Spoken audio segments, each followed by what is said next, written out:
دین بھی جھک کر سلام کرتا ہے اور محمد و آل محمد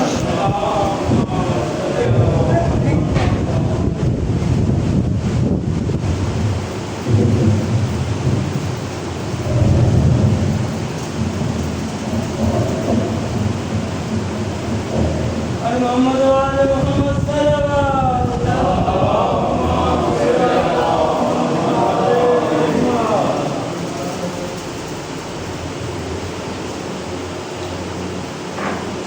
أعوذ بالله من الشيطان اللعين الرجيم بسم الله الرحمن الرحيم الحمد لله الذي جعل الحمد مفتاح لذكره وخلق الأشياء ناطقة بحمده وشكره الصلاة والسلام على نبيه أبي القاسم محمد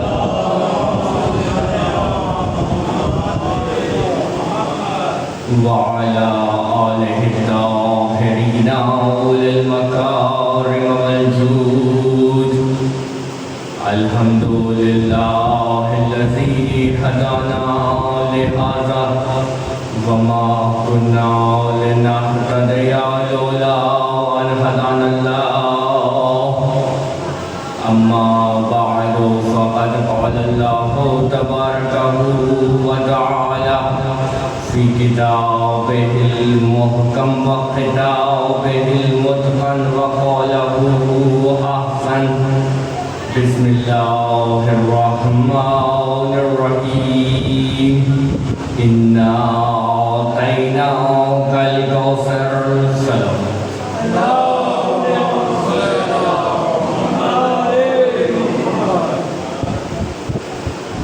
عزیزان گرامی قدر دعا ہے کہ پروردگار آپ سب کی توفیقات میں اضافہ فرمائے جو افراد بستر علالت پر ہیں انہیں شفا یاب سحر نصیب فرمائے جو افراد بے روزگار ہیں انہیں باعزت روزگار عطا فرمائے جو افراد بے اولاد ہیں انہیں اولاد صالح عطا فرمائے سلطان کائنات ولی عصر کے ظہور میں تاجیل فرمائے بلند آواز سے صلوات پڑھنے کی تمام دعائیں مستجاب کریں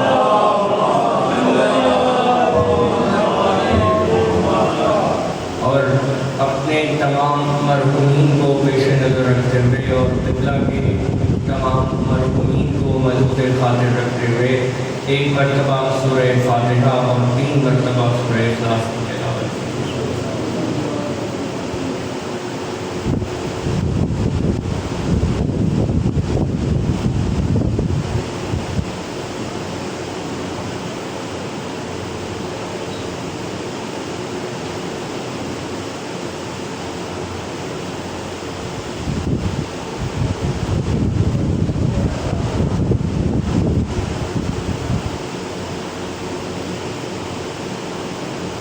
قابل صد افتخار کے علماء اور اہل علم کی موجودگی میں چند مفاہیم آپ کی خدمت میں پیش کرنے کا موقع مل رہا ہے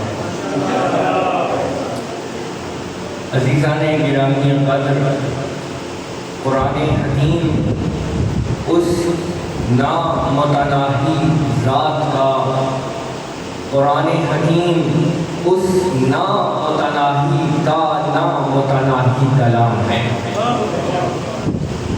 اور جب ہم قرآن میں غوطہ زن ہوں گے قرآن کے مفاہیم میں اتریں گے تب قرآن ہم پر اپنے مفاہیم منکشف کرتا چلا جائے گا اسی وجہ سے قرآن کی عظمت کو دیکھتے ہوئے قرآن کی بلاغت و فصاحت کو دیکھتے ہوئے اور قرآن جیسی نعمت کو میسر آتا کبیر رہبر انقلاب اسلامی آیت اللہ العظمیٰ امام خمینی علیہ الرحمہ نے فرمایا تھا کہ اگر انسان پوری زندگی اس نعمت پر سجدہ شکر میں گزار دے کہ اسے قرآن جیسی نعمت میسر آ گئی ہے تو اس کا شکر کا حق ادا نہیں ہو سکتا۔ یہ قرآن حکیم کا ہر ایک زیر و زبر، قرآن حکیم کا ہر ایک سکون اور قرآن حکیم کی ہر ایک حرکت ہماری زندگی کے حرکت و سکون کی ذمہ دار ہے۔ ہمیں قرآن کے ہر ایک لفظ اور ہر ایک مفاہیم سمجھنے ہیں۔ جب ہم حروف اور الفاظ کے مفاہیم میں اتریں گے تب ہمیں کلام الہیہ سے نکلنے والے نور کو اپنی روح میں جذب کرنے کے قابل ہوتے چلے جائیں۔ اسی لیے رسالت مآب نے فرمایا، پیغمبر اسلام نے فرمایا کہ النظر الی مصحف عبادت، کہ قرآن کی طرف دیکھنا عبادت ہے، قرآن کی طرف دیکھنا عبادت ہے۔ میں اپنے وقت میں رہتے ہوئے چند مفاہیم آپ تک پہنچانا چاہ رہا ہوں۔ رسالت مآب نے فرمایا کہ قرآن کی سمت دیکھنا عبادت ہے، النظر الی مصحف عبادت، اور اس کے بعد فرمایا کہ النظر الی عالم عبادت، عالم کی طرف دیکھنا عبادت ہے۔ اس کے بعد فرمایا کہ النظر الی کعبۃ عبادت، کہ کعبہ کی طرف دیکھنا عبادت ہے۔ پھر فرمایا النظر الی والد عبادت، والد کی طرف دیکھنا عبادت ہے۔ اگر آپ آمادہ ہیں تو جملہ دے رہا ہوں۔ رسالت مآب نے فرمایا کعبے کی طرف دیکھنا عبادت، عالم کی طرف دیکھنا عبادت، قرآن کی طرف دیکھنا عبادت۔ لیکن فرق یہ ہے کہ جب آپ کعبے کو دیکھ رہے ہیں تب آپ باپ کو نہیں دیکھ رہے۔ جب آپ باپ کو دیکھ رہے ہیں تو ممکن ہے کہ آپ عالم کو نہیں دیکھ رہے۔ کوئی ڈھونڈیے کوئی ایسا جو بیک وقت بیک آن باپ بھی ہو، عالم بھی ہو، کعبہ بھی ہو۔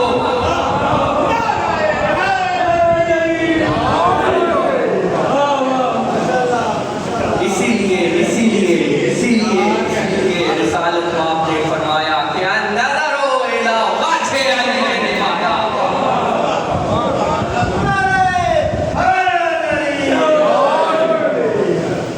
علی کی طرف دیکھنا عبادت ہے۔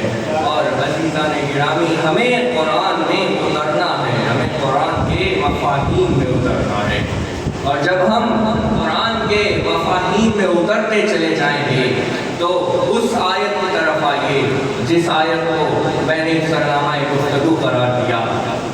ارشاد ہو رہا ہے کہ اِنَّا أَعْطَيْنَاكَ الْكَوْثَرَ، ہم نے تجھے کوثر عطا کیا، ہم نے تجھے کوثر عطا کیا۔ اگر کوثر کی عظمت کو سمجھنا ہے تو پہلے اِنَّا کی عظمت سمجھنا ہوگا۔ اگر کوثر کی وسعت و کثرت دیکھنا ہے تو پہلے اِنَّا میں موجود وحدت دیکھنا ہوگی۔ اللہ وحدہ لا شریک ہے، اس کا کوئی شریک نہیں ہے، مگر وہ مختلف مقام پر اپنے لیے جمع کی ضمیر استعمال کرتا ہے۔ کبھی انی کہتا ہے، کبھی انا کہتا ہے، اور کبھی اس سے بھی بات بڑھ جائے تو فرماتا ہے انا نحن، ہم ہیں، ہم۔ انا اپنے لیے جمع کی ضمیر استعمال کر رہا ہے۔ یہاں کوئی کسی غلو کا قائل نہ ہو جائے، لہذا ہمیں انا کی تفسیر سمجھنا ہوگی۔ وہ اپنے لیے جمع کا صیغہ اور جمع کی ضمیر کیوں استعمال کر رہا ہے؟ اگر ہم نے انا کو سمجھ لیا تو ممکن ہے کہ ہم کوثر کو سمجھنے کے قابل ہو جائیں۔ ارشاد ہو رہا ہے کہ ہم نے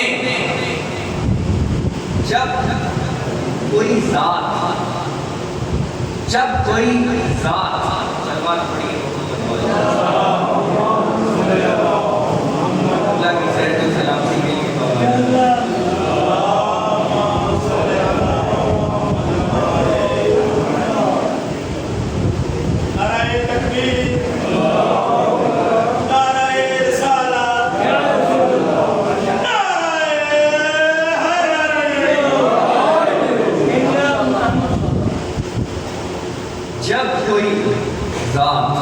جتنی بڑی ہو، اگر ہم مجاز میں سوچیں تو آپ نے پڑھا ہوگا یا دیکھا ہوگا کہ جو بادشاہ حضرات ہیں وہ اپنے لیے ہم استعمال کرتے ہیں۔ کیونکہ جیسے جتنی ذات بڑی ہوتی چلی جاتی ہے وہ ذات فقط اپنی طرف اشارہ نہیں کرتی، وہ اپنے اندر موجود تمام صفات اور کمالات کی سمت اشارہ کرتی ہے۔ جب وہ اپنے لیے ہم کہتا ہے، اپنے لیے جمع کی ضمیر استعمال کرتا ہے تو فقط اشارہ اس کی ذات کی سمت نہیں ہوتا، بلکہ اس کی ذات کے ساتھ جتنی صفات موجود ہیں، جتنے کمالات موجود ہیں، وہ ان کمالات اور صفات کی سمت اشارہ کر کے کہتا ہے کہ ہم تمہیں عطا کر رہے ہیں،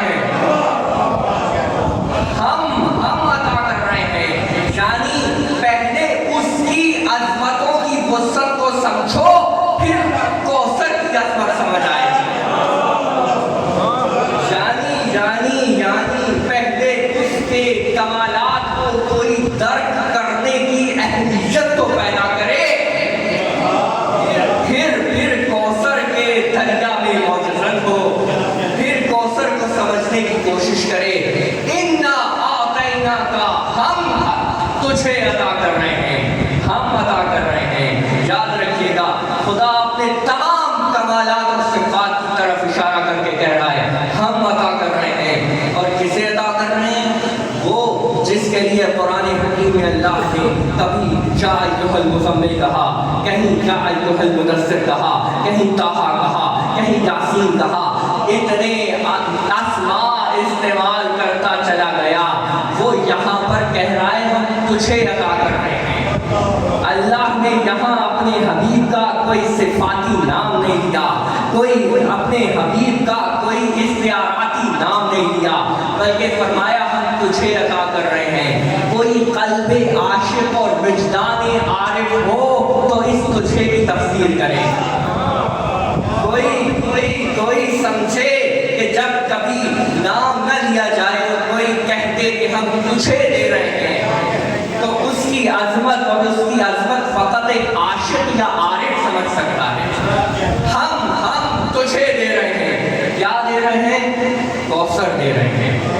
بہت سی تفاسیر کی گئی، کثرت نسل لکھی گئی، کثرت امت لکھی گئی، کثرت فضائل لکھا گیا، کثرت مسائل لکھا گیا، لیکن کن ہے مطلب کثرت ہی کثرت ہے۔ یعنی ہم نے تجھے سب کچھ عطا کر دیا، ہم نے تجھے سب کچھ عطا کر دیا۔ اگر کوثر کو سمجھنا ہے کہ اللہ نے اپنے حبیب کو کیا عطا کیا ہے تو ہمیں کوثر کے لیے کوئی قانون مرتب کرنا ہوگا جس سے ہم کوثر سمجھ سکیں۔ مثال کے طور پر ایک چھوٹی سی مثال سے واضح کرنا چاہ رہا ہوں۔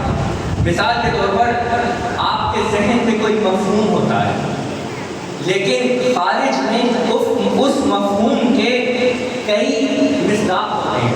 مثال کے طور پر آپ نے کہا کہ یہ روشنی ہے، اب روشنی کے مختلف مصداق ہو سکتے ہیں، یہ زیور، یہ ٹیوب لائٹ، یہ دیا، یہ چراغ، یہ مختلف چیزیں جہاں جہاں سے روشنی نکلتی ہو، ہر شے روشنی کی مصداق ہو سکتی ہے۔ مثال کے طور پر کسی نے ایک اشتہار لگایا کہ ہماری کمپنی میں مینیجر کی جگہ مینیجر درکار ہے، تو اب جس میں مینیجر کی صفات موجود ہوں گی وہ تمام مصداق ہو سکتے ہیں کہ وہ مینیجر ہو سکیں۔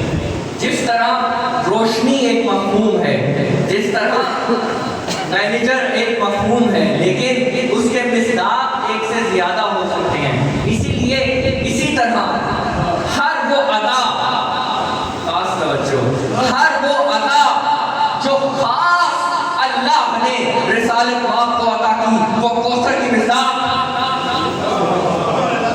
ہر وہ عطا جو خاص رسالت مآب کے لیے ہو، وہ کوثر کی مصداق ہوتی چلی جائے گی۔ ڈھونڈتے چلے جائیے کہ وہ خاص عطائیں کون سی ہیں جو اللہ نے اپنے حبیب کو فقط عطا کی۔ قرآن اللہ نے آدم کو عطا نہیں کیا، اللہ نے نوح کو عطا نہیں کیا، قرآن فقط اللہ نے اپنے حبیب کو عطا کیا۔ قرآن کوثر کا مصداق، قرآن کوثر کا مصداق۔ تاریخ میں ڈھونڈتے چلے جائیے، کوئی کبھی کہیں کسی کو نظر آئے کہ اللہ نے علی جیسا کسی اور کو عطا کیا ہو تو وہ آپ کہہ سکتے ہیں کہ علی کوثر کے مصداق نہیں ہے، لیکن اگر آپ کو تاریخ میں علی جیسا کوئی اور خاص عطائے ربانی نہ نظر آئے تو سمجھ جائیے گا کہ علی عطائے الہیہ وہ کوثر ہے۔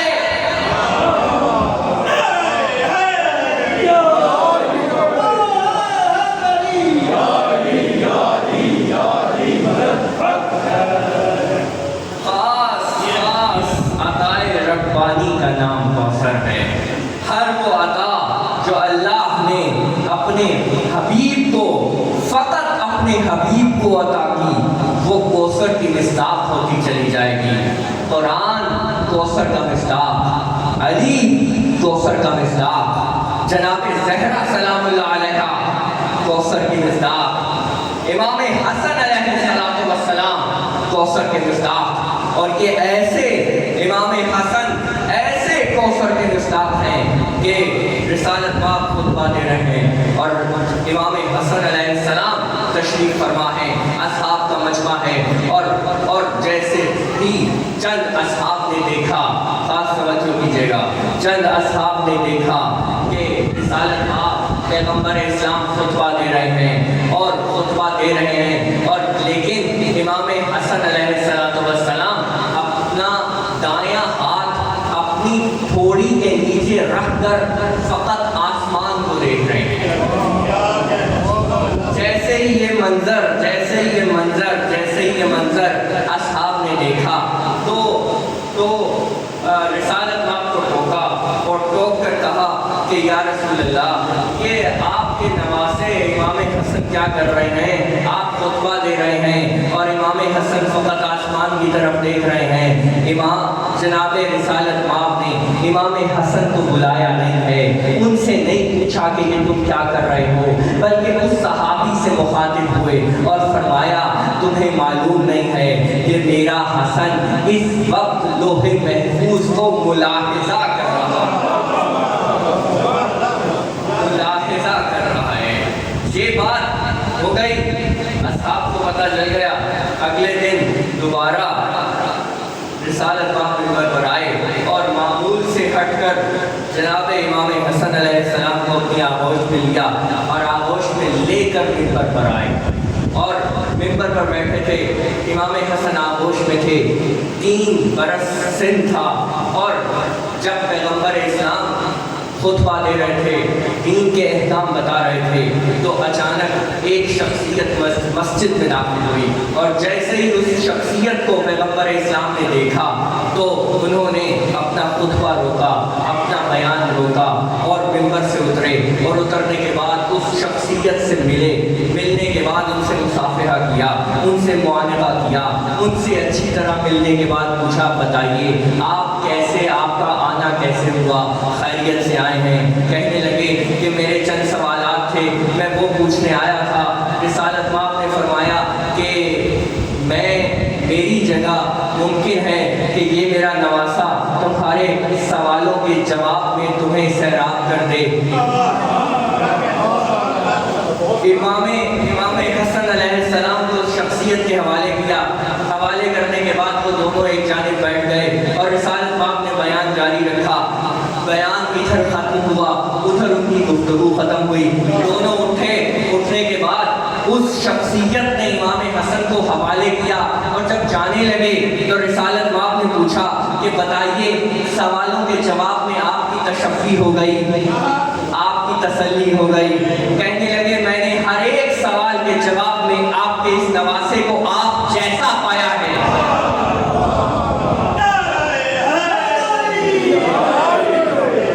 آپ جیسا پایا ہے.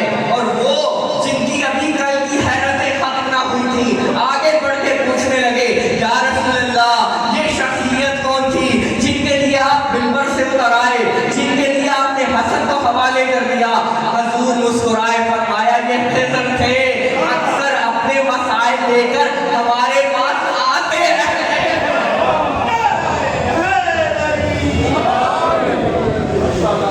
بس عزیزان گرامی میں نے چھوڑ دیا. اور یہ حسن علیہ السلام کوثر کے مصداق ہیں, اور اسی لیے شاہ عبد العزیز محدث دہلوی نے اپنی کتاب سر الشہادتین میں شہادت امام حسن اور امام حسین کا ایک راز حکمت الہیہ کے عنوان سے لکھا ہے, اور وہ لکھتے ہیں کہ اللہ نے اپنے حبیب کو تمام تر صفات اور کمالات عطا کر دیے سوائے ایک شہادت کے. اللہ نے اپنے حبیب کو تمام صفات اور کمالات اور اوصاف عطا کر دیے, تمام عظمتیں عطا کر دی, لیکن اللہ نے, یہ شاہ عبد العزیز لکھ رہے ہیں کہ اللہ نے شہادت کا مرتبہ عطا نہیں کیا, لیکن حسن اور حسین کی شہادت رسول کی شہادت ہے. امام یہ وہ سر الشہادتین میں لکھ رہے ہیں کہ حسن اور حسین کی شہادت رسول کی شہادت ہے.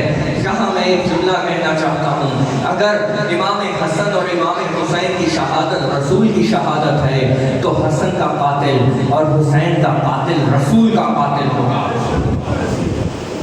اور اگر یہاں تک پہنچ چکے ہیں تو ایک اور جملہ لیتے جائیے, اگر اللہ نے رسالت مآب کو صفات جو کمال عطا نہیں کیا وہ ان کی اولاد کو عطا کیا, تو اگر عیسیٰ کو طول حیات عطا کی اور غیبت عطا کی تو کوئی ایک فرزند رسول ایسا ہونا چاہیے جسے اللہ نے طول حیات بھی عطا کی ہو, جسے اللہ نے غیبت بھی عطا کی. اور عزیزان گرامی, امام حسن اور امام حسین کوثر کے مصداق ہیں. میں نے چھوڑ دیا, میں نے جو مفاہیم تھے آپ کے منتقل کر دیے. عزیزان گرامی, جناب زینب وہ ہستی ہیں کہ جنہوں نے بہت سے مسائل دیکھے ہیں. کم سنی کا عالم تھا, 2 برس سن تھا, اور اس عالم میں سب سے پہلے اپنے نانا کا جنازہ دیکھا, اور اس کے بعد اپنی ماں کا زخمی پہلو دیکھا,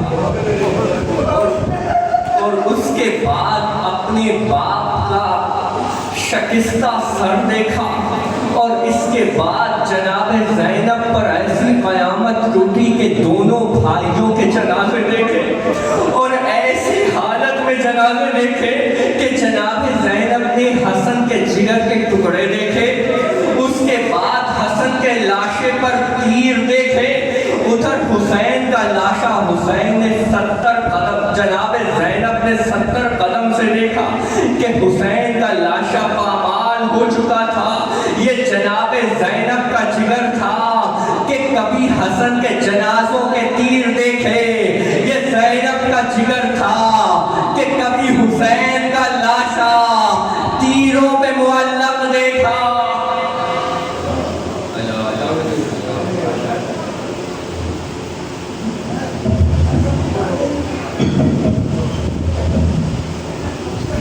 اب آپ کے سامنے نادیہ کی چند منٹ کے لیے دیں گے, اس کے بعد میں